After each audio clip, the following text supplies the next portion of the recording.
नमस्कार, मैं हूं प्रवीण दुबे। जैसा कि सर्वविदित है कि कांग्रेस हो चाहे बीजेपी, उनके किसी भी बड़े चुनाव के टिकट उनका दिल्ली मुख्यालय ही फाइनल करता है।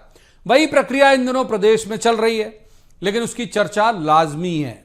वो इसलिए कि बीजेपी को उन सांसदों की जगह भरनी है जिन्हें उन्होंने पिछले विधानसभा चुनाव में दिल्ली से भोपाल विधायक बनाकर भेज दिया या जो हार गए। इसके अलावा उन लोगों को भी नमस्ते बोलना है जो जीते तो प्रधानमंत्री नरेंद्र मोदी के आभा मंडल के कारण, लेकिन बतौर सांसद उनका प्रदर्शन बहुत न्यूनतम रहा।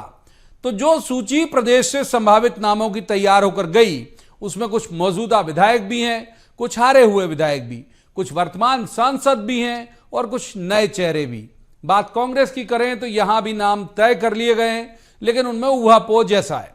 कुछ निष्ठा संदिग्ध वाले हैं, कुछ विधानसभा चुनाव हार चुके हैं, तो फिर उन्हें कैसे लड़वाया जाए। कुछ जीते भी हैं, लेकिन दोबारा इतनी जल्दी भारी भरकम खर्च के अभिलाषी नहीं है। सबसे बड़ी बात यह है कि कांग्रेस के पास जबलपुर, इंदौर, ग्वालियर, भोपाल जैसे बड़े शहरों में अभी तक कोई ऐसा बड़ा नाम सामने नहीं दिखा जो मुकाबले में टिका रह सके। प्रदेश कांग्रेस अध्यक्ष जीतू पटवारी की संभावना राज्यसभा जाने की थी, जो खारिज हुई। क्या अब वे इंदौर से पार्टी के प्रत्याशी होंगे? यदि हुए तो क्या जीत जाएंगे? यदि जीत गए तो ठीक, यदि हार गए तो फिर उनकी अगुवाई पर सवाल नहीं उठेंगे क्या? बात एजेंडे की भी करेंगे। बीजेपी ने मोटे तौर पर 4 एजेंडे सेट किए। एक उनके नेता की लोकप्रियता, दूसरा डेवलपमेंट, तीसरा सनातन के सबसे बड़े झंडा बरदार की, और चौथा भविष्य का दृष्टिकोण। कांग्रेस अभी अपना टारगेट ग्रुप यानी टीजी तलाश रही है। राहुल गांधी की जो यात्रा आ रही है उसमें किसान घाट पंचायत भी शामिल है, युवा महिला सम्मेलन भी है और आदिवासी सम्मेलन भी, यानी जो भी मुद्दा अपील कर जाए।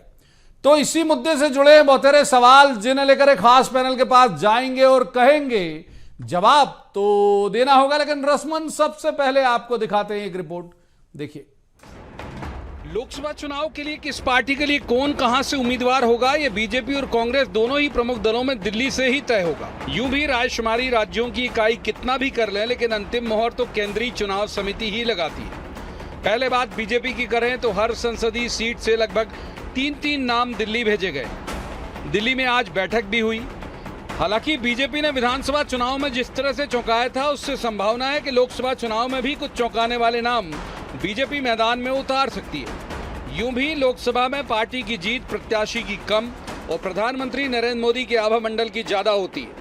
वैसे भी नरेंद्र सिंह तोमर, प्रहलाद पटेल, राकेश सिंह, रीति पाठक, फग्गन सिंह कुलस्ते, राव उदय प्रताप सिंह सहित करीब 7 सांसदों की सीट अभी रिक्ति है, जहां नए नाम पार्टी को तय करना है। माननीय प्रधानमंत्री नरेंद्र मोदी जी के नेतृत्व में मध्य प्रदेश में 58 से 68 से 70% वोट की जो हमारा संकल्प है, उस पर हमने बड़ी गंभीरता से आज बात सभी सदस्यों ने की है। आने वाले लोकसभा चुनाव की दृष्टि से 29 की 29 लोकसभाओं पर हमने विस्तृत चर्चा की है। जल्दी ही आपको लोकसभा चुनाव की दृष्टि से हमारा केंद्रीय नेतृत्व, parliament board, Bharatiya Janata party के प्रत्याशी के तौर पर मध्य प्रदेश के प्रत्याशियों के बारे में भी निर्णय लेगा। कांग्रेस के लिए मुश्किल थोड़ा ज्यादा बड़ी है। उसे कई स्वरूप में परिभाषित कर सकते हैं। पहला तो कार्यकर्ताओं के उत्साह में कमी, दूसरा बड़े नेताओं की निष्ठा का संकट, तीसरा चुनाव लड़ने के लिए फंड। जाहिर है कि जिसने विधानसभा चुनाव भारी भरकम खर्च करके लड़ा होगा, वो कुछ महीने के अंदर फिर उतना ही बल्कि उससे ज्यादा खर्च करने से तो रहा। कांग्रेस अभी तक एजेंडा भी नहीं तलाश पाई कि किस एजेंडे को आगे रखकर जाना है।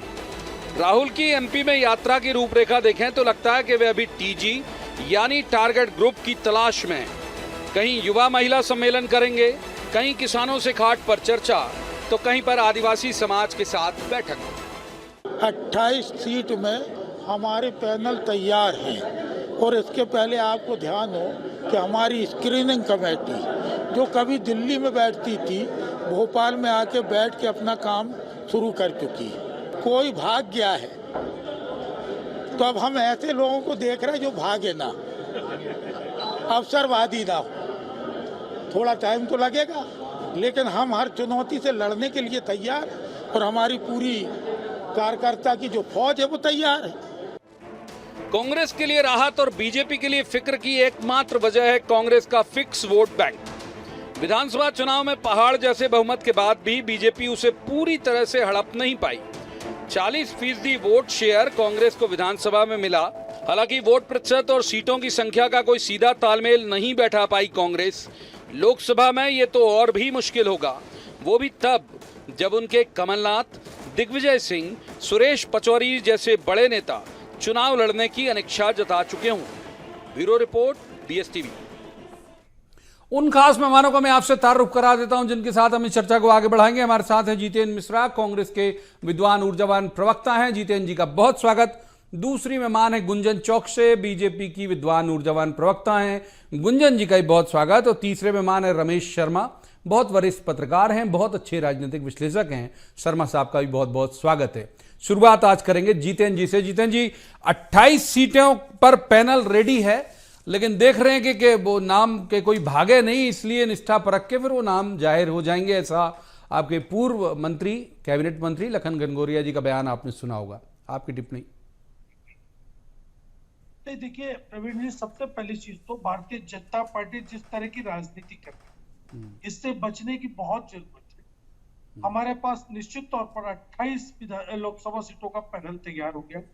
कहीं लोकसभा चुनाव को लड़ने वालों का संकट नहीं, 15-15 उम्मीदवार इंदौर से हमारे आवेदन आए, लेकिन निश्चित तौर पर हम ये सुनिश्चित करेंगे कि आज भारतीय जनता पार्टी को शिकस्त देने के लिए कौन मजबूत उम्मीदवार होगा, उसको लेकर के भोपाल में स्क्रीनिंग की बैठक, दिल्ली में लगातार स्क्रीनिंग की बैठक हो रही है और उससे बहुत जल्द तय हो जाएगा।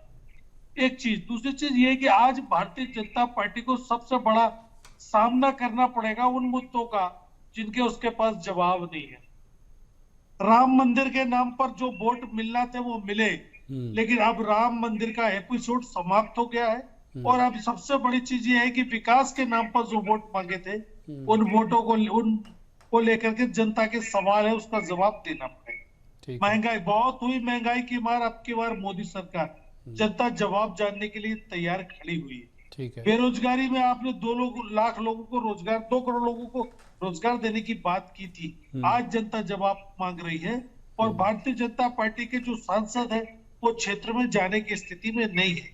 निश्चित तौर पर ये मुद्दों की कमी नहीं है इस लोकसभा चुनाव में, और जो भारतीय जनता पार्टी धर्म के नाम पर वोट कबाड़ती थी, अब मुझे लगता है वो काम खत्म हो गया है। ठीक है। राम मंदिर निर्माण के बाद विकास की बात होगी। मोटी सारी बातें आपकी पहले सवाल में ले ली जितेंद्र जी, एक बार इन कर लेते हैं गुंजन जी को। तो गुंजन जी, 15-15 उम्मीदवार हैं इनके पास एक एक कॉन्स्टिट्यूंसी से, तो ये भ्रम आप पालिएगा नहीं। वो तो क्या कि वो उनका आरोप है, मेरा नहीं। वो कह रहे हैं कि चूंकि आप लोग खींच लेते हो उनको, तो इसलिए सतर्कता के साथ अभी उजागर नहीं कर रहे हैं नाम। आपकी लिस्ट कब तक आ जाएगी और उन्होंने जो कहा उसका जवाब? प्रवीण जी, जिस पार्टी का अस्तित्व ही नहीं बचा है या खतरे में है, उस पार्टी में इस तरीके की बयानबाजी होना बहुत स्वाभाविक है। कांग्रेस का नाम लेते ही अब 3 शब्द मेरे दिमाग में आते हैं। पहला तो कितनी कांग्रेस, किसकी कांग्रेस, क्योंकि ये जो हाथ का पंजा कांग्रेस का है ना प्रवीण जी, ये क्या दर्शाता है अब कि ये टूटी फूटी बिखरी विभाजित पार्टी है। अभी जिस तरह कांग्रेस में दिल्ली से सोनिया गांधी जी, राहुल गांधी जी चलाते थे, दूसरी कांग्रेस एक कमलनाथ जी, नकुलनाथ जी छिंदवाड़ा से चला रहे हैं, तीसरे दिग्विजय सिंह जी चला रहे हैं, और जो बची कुछ कसर बची थी 5वीं उंगली की, वो जीतू पटवारी ने पूरी कर दी है। तो ये पूर्ण रूप से जो विभाजित पार्टी है, बिखरी पार्टी है, वो चुनाव लड़ेगी, क्योंकि इनके लिए चुनाव सिर्फ एक मुद्दा है, सत्ता हासिल करने का, कुर्सी हासिल करने का, अपने अपने बेटों को अपने अपने कुर्सी पर बैठाने का। ये फर्क है भारतीय जनता पार्टी और कांग्रेस में। भारतीय जनता पार्टी चुनाव लड़ती है विकासवाद पे, कांग्रेस चुनाव लड़ती है परिवारवाद पे। भारतीय जनता पार्टी चुनाव लड़ती है अपने देश बचाने के लिए, कांग्रेस चुनाव लड़ती है अपने अपने बेटे को बचाने के लिए। भारतीय जनता पार्टी हर एक काम ढंग से करने में यकीन रख रही है। जिस तरह आप देख रहे हैं कि विचार विमर्श करके, सामूहिकता से, संगठित होके, एकता से सारे नेता बैठे हैं, सारे कार्यकर्ता बैठे हैं और नामों पर चर्चा हो रही है। वहीं कांग्रेस दूसरी तरफ अगर मैं देखूं तो यकीन रखती है भंग में। आए दिन आप सिर्फ एक ही चीज सुन रहे होंगे कि आज कांग्रेस के शीर्ष नेतृत्व में कौन भारतीय जनता पार्टी में शामिल हुआ, कहां के कार्यकर्ता ने कहां पे बगावत खड़ी की। यही फर्क है कांग्रेस में और भारतीय जनता पार्टी में। भारतीय जनता पार्टी विजन लेके चुनाव लड़ रही है, विजन लेके लड़ रही। ठीक है, मैं आऊंगा आपसे भी। पहले सवाल में पर्याप्त पूरा वक्त दिया, सारी चीजें मुझे मैंने इसलिए आने दी कि भाई दर्शकों को ये तसल्ली हो जाएगी दोनों का लाइन ऑफ एक्शन क्या है। एक बार रमेश शर्मा जी को इन करते हैं। शर्मा सर, क्या लगता है आपको टिकट पहले किसके अनाउंस होंगे और क्या कांग्रेस से जो बात आ रही है उनका डरना वाजिब है कि टिकट घोषित होने के बाद भी शिफ्टिंग संभव है? किसकी टिकट की जो लिस्ट है वो आपको संभावित तौर पर मजबूत लगती है? अभी तो हाइपोथेटिकल है लेकिन अंदाज तो है ही आपको भी। देखिए, मोटे तौर पर इसमें कोई शक नहीं कि टिकट में उम्मीदवार जब भी घोषित होंगे तो स्वाभाविक रूप से भाजपा के उम्मीदवार थोड़ा सा अधिक प्रभावी दिखेंगे। वो अपने व्यक्तित्व के कारण कम, बल्कि मोदी जी और इस समय जो भाजपा का वातावरण है उसके कारण। लेकिन अगर पर्सनालिटी की दृष्टि से देखें कि व्यक्तित्व का, इंडिविजुअल व्यक्तित्व का आभा मंडल, उसमें स्वाभाविक रूप से कांग्रेस में 2-4 नाम ऐसे जरूर होंगे जिनकी पर्सनालिटी कहीं ना कहीं भाजपा के उम्मीदवार से ठीक होगी। लेकिन ये अलग बात है कि समय का वातावरण क्या है और कौन जीत कर आएगा, ये स्थिति होगी। स्वाभाविक रूप से मैं नाम भूल रहा हूँ, शायद ग्वालियर चंबल संभाग में एक आध नाम कोई ऐसा था जो कांग्रेस ने उम्मीदवार घोषित किया था लोकसभा में और दूसरे दल में चला गया था। कर रहे हैं आप भिंड से। भागीरथ प्रसाद एक बार शिफ्ट हुए थे कांग्रेस से बीजेपी, अगर आपको याद हो तो। जी हाँ, वो नाम भूल गया था मैं, भागीरथ जी का था। तो कुल मिलाकर के वो इसलिए कांग्रेस इस बार अपेक्षाकृत अधिक सावधानी बरत रही है। और जो पैनल में उन्होंने ज़्यादा नाम तैयार किए हैं, बहुत छांटबीन करके तैयार किए हैं। और 2 तरीके का पैनल उन्होंने तैयार किया हुआ है कि एक तो जो नाम आ गए हैं वो तैयार किया हुआ है, फिर कहीं ना कहीं उनको छटनी करके उन्होंने 5-6 नाम तैयार किए हैं। और सुनने में अभी ऐसा आया है कि अंतिम 3 नाम, 2 नाम भी उन्होंने लगभग तय कर लिए हैं और कहीं कहीं उनका एक नाम भी तय हो गया है। जितेंद्र जी ज्यादा अच्छे से बताएंगे। लेकिन अनाउंसमेंट तो एक ही होंगे, नकुलनाथ साथ तो कोई पैनल में नाम होगा नहीं छिंदवाड़ा से। जी हाँ, नहीं, और कई और सीटें भी हैं जहां सिंगल नाम है, ऐसा सुनने में आया है। और मार्च के फर्स्ट वीक में जो संभावनाएं दिख रही हैं, कांग्रेस की कुछ सीटों का अनाउंसमेंट मार्च के फर्स्ट वीक में हो जाएगा। और कांग्रेस के जो और सुनने में आया है कि उन्होंने 3 प्रकार की सीट बनाई है। एक तो वो है जहां उनको ज़्यादा ताकत लगाना है, छिंदवाड़ा के साथ वो 5-6 सीट, जिसमें मुरैना है, भिंड है, जबलपुर है, होशंगाबाद है। इन जिन सीटों पर उनके विधानसभा में अच्छा रिजल्ट रहा उन पर अलग उनको प्रथम श्रेणी की सीट रखा है। दूसरी जहां उनको टक्कर अच्छी देनी है वो रखा है। और तीसरी वो सीटें हैं जहां उनको हमेशा से भारी नुकसान होता चला गया। तो इस बार वो इस रणनीति के तहत अपना चुनाव लड़ेंगे। एक खबर ये भी आ रही है कांग्रेस की जी कि वो क्षेत्रीय प्रभारी बनाने वाले हैं। जैसा भाजपा बनाती है क्षेत्रीय प्रभारी, इस बार लोकसभा के चुनाव में ऐसा, अब सच क्या है तो भविष्य में बताएगा, लेकिन कहीं ना कहीं क्षेत्रीय प्रभारी कुछ सीटों को लेकर के कांग्रेस ऐसा बनाने वाली है। ऐसा भाजपा अक्सर बनाया करती है। कुल मिलाकर के इस बार का चुनाव बहुत दिलचस्प होगा, इसमें कोई शक नहीं। आपने खुद भी कहा है कि कांग्रेस का अपना एक वोट बैंक है, लेकिन इस जो बदली हुई परिस्थिति दिख रही है, उस परिस्थिति में अगर कांग्रेस के सामने वो जो 40% उनको विधानसभा में मिला है उसको बचाना भी उनके सामने एक बड़ी मुश्किल रहेगी। और ये माना जाता है कि कांग्रेस जो मुद्दा उठाने वाली है वो किसान का, बेरोजगारी का और महंगाई का, ये 3 मुद्दों को फोकस करेगी। ट्राइबल उनको पसंद है। बिल्कुल ठीक है ना सर। एक बार जितेंद्र जी को निकलते हैं। जितेंद्र जी, पिछले इलेक्शन की तरफ लेके चलता हूं आपको। आपका 34% के आसपास वोट शेयर था। एक भी सीट, अगर मैं गलत होऊंगा तो टोकिएगा जरूर, एक भी सीट मेरे सर्वोत्तम संज्ञान के मुताबिक 30% से नीचे नहीं गई वोट शेयर में, माने कांग्रेस को। फिर भी मिली कितनी आपको? एकमात्र सीट। तो जो अभी विधानसभा का भी हम बात कर रहे हैं, जो शर्मा साहब भी जिसका जिक्र कर रहे थे कि 40% वोट शेयर, लेकिन संख्या आई कितनी? तो वोट शेयर सीटों में चैनलाइज हो, इसकी प्लानिंग है कि नहीं? निश्चित तौर पर प्रवीण जी, इसी की तैयारी में है कांग्रेस की हम हमारे वोट परसेंटेज को कैसे बढ़ाएं और बढ़ाने के बाद सीट शेयरिंग में कैसे बदले। रमेश शर्मा जी ने बहुत सारी जानकारी दे दी। निश्चित तौर पर 3 चरणों में हमारा प्रोग्राम बना है, 3 तरह की सीटों का डिवाइडेशन किया है। लेकिन सवाल इस बात का है कि हम 34% वोट लेके तो पिछले लोकसभा में खड़े थे। आज तो जनता से प्रधानमंत्री के कार्यकाल का सवाल पूछने का समय है और निश्चित तौर पर हम सवाल पूछेंगे। आज जनता ये जानना चाह रही है कि आपने 2 करोड़ लोगों को रोजगार देने का वादा किया था।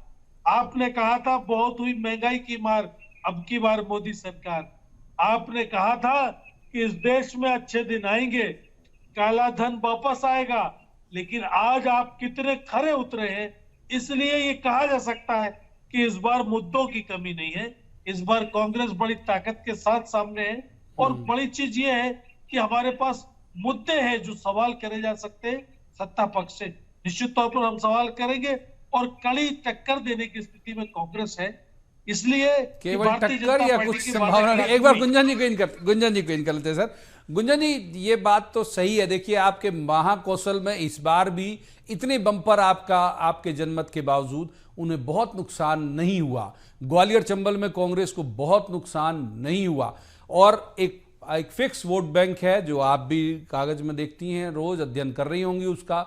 वो फिक्स वोट बैंक सिर्फ चैनलाइज नहीं हो पा रहा है, इसलिए सीटें नहीं आ रही। ये आपको कुछ चिंता में डालने वाला तो नहीं है ये फिगर? प्रवीण जी, आपकी बात का भी जवाब दूंगी, लेकिन अभी मुझे याद आया, मैं सर्वप्रथम खंडन करना चाहूंगी जितेंद्र जी की बात का। जब उन्होंने पहली बार में अपना वक्तव्य रखा था तो उन्होंने कहा था कि इनका ये राम एपिसोड अगर बंद हो जाए तो अब ये बंद हो चुका है। तो सर्वप्रथम तो मैं आपसे कहना चाहूंगी कि आपको अपने शब्दों की गरिमा को ध्यान रखना पड़ेगा। जितेंद्र जी, आपके लिए राम एक एपिसोड हो सकता है, भारतीय जनता पार्टी के लिए, भारतीय जनता पार्टी के हर एक कार्यकर्ता के लिए राम, प्रभु श्री राम उनके आस्था का विषय है। तो हमारी या जनता की आस्था के साथ अगर खिलवाड़ ना किया जाए तो वो ज्यादा मर्यादित होकर अगर बात की जाए तो ज्यादा सही रहेगी। दूसरी बात प्रवीण जी, आपने जो सवाल किया मैं उसका जवाब देना चाहूंगी।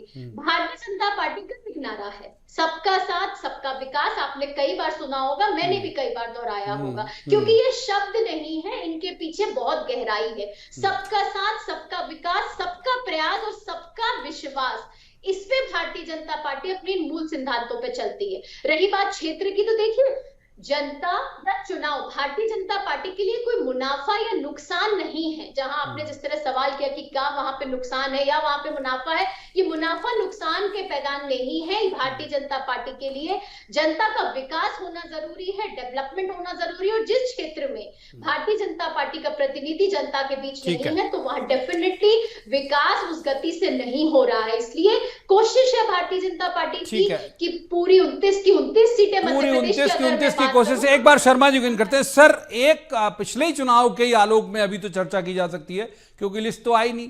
इनका मतलब बीजेपी का, क्योंकि गुंजन की तरफ से ही तुरंत आपकी तरफ आया इसलिए इनका संबोधन दे रहा हूं। तो इनका एक के मात्र 2 कैंडिडेट थे। आप मुझसे ज्यादा सीनियर हैं, आपका अध्ययन मुझसे ज्यादा रहता है। 2 कैंडिडेट थे जो 90,000 और 1 लाख के बीच में थे। बाकी सब तो ये मतलब सुपर टाइप की जीत इनके पास थी। इस बार आप कैसी उम्मीद करके चलते हैं बीजेपी के लिए कि जो विक्ट्री होगी वो इस सीमा तक होगी क्या इस बार भी? देखिए, इसमें कोई शक नहीं कि इस बार भी जो विक्ट्री होगी वो उसका जो धारा है वो पिछले तरह ही होगी। उसका एक कारण है कि कहीं ना कहीं चाहे उसको राजनीतिक दलों का प्रयास करें या मतदाता की जागरूकता कहें, ये जो मतदाता, स्थानीय मतदाता यहाँ वहाँ बिखर जाता था, वो सेंट्रलाइज हो रहा है कांग्रेस में और भाजपा के भीतर। अगर आप इसी विधानसभा को देखेंगे तो लगभग 88-89% वोट, 86% वोट इन दोनों दलों के पास ही आ गया है, या 85 के आसपास इन दोनों दलों के पास ही आ गया। पिछले लोकसभा चुनाव में इससे ज्यादा वोट इन दोनों दलों के पास था। अब जिस प्रकार से ये गठबंधन बन रहा है, ये गठबंधन कहीं ना कहीं वोट के बिखराव को रोकेगा। तो भले ही चाहे कोई 40, जैसे अगर मान लीजिए वोट का बिखराव रुक गया तो कांग्रेस ने अगर 2% वोट भी बढ़ा लिए तब भी भाजपा को जो पिछली बार 58 मिला था या अभी विधानसभा में उनको शायद 48% मिला है, उसको टच करना इनको मुश्किल होगी। तो हार जीत का अंतर मान करके चलिए कि कम से कम आधी लोकसभा सीटों में हार जीत का अंतर जो भी जीते, चाहे वो कांग्रेस जीते या भाजपा जीते, वो 1 लाख से ऊपर होगा कम से कम आधी लोकसभा सीटों में, क्योंकि वोट सेंट्रलाइज हो रहा है। दूसरा, जो विधानसभा में अभी थोड़ा बहुत और स्थानीय तौर पर, जैसे हमने महाकोश इसमें मध्य भारत और ग्वालियर संभाग में देखा था, नाराजी से जो वोट बिखरा था, कांग्रेस में भी नाराजी थी और भाजपा में भी नाराजी थी। मेरे ख्याल से 2 या 3 सीट तो कांग्रेस की ऐसी थी जहां उनका विद्रोही सेकंड नंबर पर है, जैसे जिसमें से एक महू की सीट भी थी, कांग्रेस का उम्मीदवार 3rd पे चला गया। तो ये जो बिखराव लोकसभा चुनाव में कम होगा अगर दोनों पार्टियां मिलाकर के 90% टच कर लें, दोनों मिलाकर के केवल 8-10% वोट ही बाहर जाए तो मुझे आश्चर्य नहीं होगा। इसीलिए हार जीत का अंतर इस बार के चुनाव में भी अधिक होने वाला है जी। लेकिन सर, लगभग आऊंगा इसी से जुड़ा हुआ सवाल लेके एक बार जितेंद्र जी को इन करता हूं। जितेंद्र जी, यही सवाल आपके तरफ थोड़ा सा परिवर्तित करके कि आपके यहाँ जो अधिकतम एकमात्र जीत थी, तो अधिकतम भी मान लें न्यूनतम भी मान लें, जो छिंदवाड़ा वो 37,000 के आसपास थी, उससे कई गुना ज़्यादा की जीत बीजेपी की थी जहाँ जहाँ भी वो जीते। जैसे मैंने कहा कि भाई 99 हज़ार से लेके 1 लाख तक वाले कुल जमा 2 लोग थे उनके, बाकी की सीटें ठीक जीती। एक और दूसरा जो गणितीय आकलन देखें कि पहले 27 फिर 28, तो उस क्रम में कहीं बीजेपी क्लेम कर रही है इस बार 29 तो नहीं हो जाएंगे, ये डर तो नहीं है आपको? देखिए प्रवीण जी, सबसे पहली चीज तो भारतीय जनता पार्टी जो है इस सीट को लेकर के 77 से कोशिश कर रही है, लेकिन कामयाब नहीं हो पा रही है, क्योंकि वहां पर आदिवासी वोट परसेंटेज ज्यादा है और उनको विकास से मतलब होता है, उन्हें ज्यादा इधर उधर की बातों से मतलब होता नहीं है। वो फोकस रहता है कि उसको सड़क, बिजली, पानी और सुविधाएं मिली कि नहीं मिली, और ये भारतीय जनता पार्टी का कभी एजेंडा नहीं रहा विकास। इसलिए अब आप ये देखिए कि आज की स्थिति में और पिछले लोकसभा चुनाव की स्थिति में बहुत अंतर है। हमारे पास एक भी महापौर नहीं होता था, आज 5-5 महापौर यदि कांग्रेस के पास है और 7 महापौर भारतीय जनता पार्टी के हारे हैं, तो निश्चित तौर पर कहीं ना कहीं बदलाव है। राम मंदिर के प्रकाश में पिछला चुनाव हुआ था, आज विकास की बात हो रही है। कर्नाटक देखा, हिमाचल देखा, अभी तेलंगाना भी आपने देखा, जहां जहां विकास का मुद्दा चल गया वहां भारतीय जनता पार्टी पराजित हो गई। और मध्य प्रदेश सहित इस बार देश में सवाल पूछा जाएगा, 10 सालों से आप सरकार में हैं, लेकिन आज क्यों बेरोजगारी की समस्या का हल नहीं हो पाया, क्यों महंगाई दूर नहीं हो पाई, इनके सवाल तो खड़े हैं। वो महिला जो घर का चूल्हा जलाना जिसको मुश्किल है, जिसको गृहस्थी चलाना मुश्किल है, निश्चित तौर पर वो सवाल पूछ रही है। ठीक है, तो एक बार गुंजन जी का रुख कर लेते हैं सर, फिसल रहा वक्त हाथ से, एक बार गुंजन जी का कर लेते हैं। गुंजन जी, एक जो बात है वो ये है कि बीजेपी चौंका रही है बीते कई सालों से, हम देख रहे हैं किसी न किसी मसले में, तो पिछली बार तो 13 सांसद रिपीट कर दिए थे, इस बार कितने रिपीट होंगे, या इसमें भी हम लोगों को चौंकाने वाले नाम मिलेंगे कि अचानक अरे इनका प्रोफाइल तो इस तरह का था ही नहीं, ये कैसे अचानक इन्हें मेंबर ऑफ पार्लियामेंट का टिकट मिल गया? भारतीय जनता पार्टी की यही एक विशेषता है और यही ताकत है बहुत बड़ी, कि भारतीय जनता पार्टी में हर एक व्यक्ति सिर्फ एक कार्यकर्ता की भूमिका निभा रहा है। उसे कार्यकर्ता, चाहे वो बूथ लेवल का हो या वरिष्ठ मंत्री, जिस तरह आपने पिछले चुनाव में भी देखा, उसे जो भारतीय जनता पार्टी के शीर्ष नेतृत्व विचार विमर्श करके सामूहिकता के साथ, एकता के साथ संगठित होके जो डिसीजन लेते हैं, जो दायित्व देते हैं, उसे वो कार्यकर्ता के तौर पर पूरी ईमानदारी से, सेवा भाव से उसे निभाता चला आ रहा है। उसी तरह इस चुनाव में भी जिस कार्यकर्ता को जो दायित्व मिलेगा उसे वो निभाएगा। बस फर्क इतना है कि जो भी कार्यकर्ता होगा वो एक बिल्कुल कॉन्फिडेंस के साथ ही बात मैं कह रही हूँ कि वो कार्यकर्ता संगठित होगा, वो कार्यकर्ता सशक्त होगा, समृद्ध होगा, और बीजेपी का ही होगा, ये भी बोल दीजिए भाई, बीजेपी का ही होगा, भाव रखने वाला होगा। ठीक है, एक बार सर बिल्कुल वक्त फिसल गया, एक बार शर्मा सर के पास जाते हैं, एक संक्षिप्त आपसे जवाब चाहूंगा सर। पिछली बार जो आपने सवाल के जवाब में कहा था कि 90% हो सकते हैं, 90% तो मेरी समझ से पिछली बार इन्होंने वैसे ही तय कर लिया था, 58% बीजेपी, 34.5% कांग्रेस। एक जो इसी के आलोक में ये सवाल ये बन जाता है कि बसपा की भूमिका आप कैसे देखते हैं? ठीक ठीक वोट शेयर था 2.4, अगर मैं गलत होऊंगा तो आप टोकिएगा, शायद इतना ही था वोट शेयर इनका, तो इस बार वो ना इनके साथ है ना उनके साथ है, तो बसपा की भूमिका और इनके परफॉर्मेंस पर क्या सोचते हैं आप? देखिए, मोटे तौर पर जो परफॉर्मेंस होगा वो भाजपा और कांग्रेस के बीच में ही होगा। मुझे बसपा की, सपा की या और भी जो अन्य राजनीतिक दल हैं, इस ताज़ा वातावरण में उनकी संभावना मुझे बहुत शून्य दिख रही है। हालांकि ये खबरें आ रही हैं कि सपा के लिए कांग्रेस एक सीट छोड़ रही है खजुराहो की, लेकिन वो वहाँ पर कुछ कर पाएगी इसमें मुझे आश्चर्य ही होगा। जो भी सीट होगा वो भाजपा और कांग्रेस के बीच में है। तीसरी शक्ति की इस समय कम से कम मध्य प्रदेश में उसकी गुंजाइश कम दिख रही है। जी शुक्रिया सर, और तीनों मेहमानों का बहुत बहुत धन्यवाद इस चर्चा में शामिल होने के लिए।